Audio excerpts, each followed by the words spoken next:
আমি সৎ ইচ্ছায় নিজ জ্ঞানে আমি তার সাথে পালাইছি। আমার দুলাভাই। আমার নাম মোসাম্মদ মরিয়ম আক্তার। আমার বাবার নাম মোহাম্মদ সবির মুন্সি। আমার আম্মুর নাম ফাতেমা বেগম।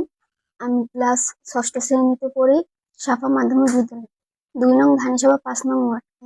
আমাদের ঠিকানা সাপা ডিগ্রি কলেজ রোড, জামে মসজিদ, মুন্সিবাড়ি। তোমাদের সম্পর্কে বয়স কতদিন? ১ বছরের বেশি। ওই তো রাস্তায় আসা যাওয়া করতাম, ওসম করে কি একসাথে হাঁটতাম চলতাম, ওসম করে। আমার দুলাভাই আমাকে প্রপোজ করছে। প্রথমে জানতো না, কিন্তু ওই ১ মাস আগে জানতে পারছি। হয়েছে ৭ মাস আগে, হ্যাঁ ১ মাস আগে। 7 মাস আগে। আমার বাবা বাদী হয়ে মঠবাড়ি একটা কেস করেছে। কেসটা মিথ্যা এবং বানোয়াট। এই মামলা সম্পর্কে মোহাম্মদ শাহ আলম মুন্সি, মেরি বেগম, মোহাম্মদ মাসুম হোসেন, ইলিয়াস, তারা আমাদের এই যে সম্পর্ক আর আমরা যে পালাই গেছি, তারা এই সম্পর্কে আদৌ জানতো না। কিন্তু এটা আমার বাবা মা জানে যে আমরা যে পালিয়ে যাই।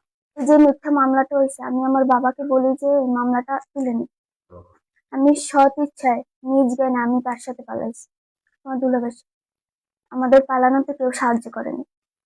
আমি আমার বাবাকে বলি এই মিথ্যা মামলাটা তুলে নিতে, কারণ আমরা দুজন বিবাহের মধ্যে আবদ্ধ হয়েছি। আমি আবারও বলছি আমার বাবাকে এই মামলাটা তুলে নিতে।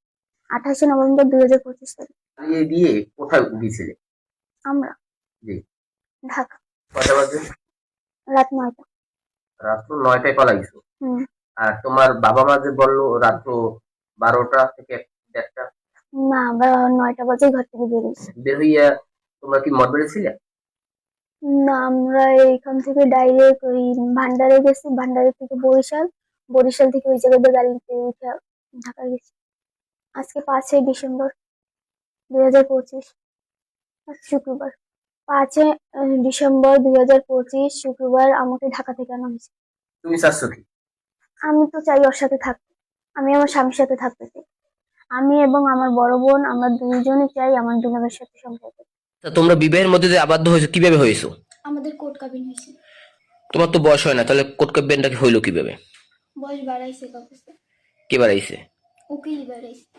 তোমাদের কাব্যান হয়েছে কোনখানে? আমাদের। জি।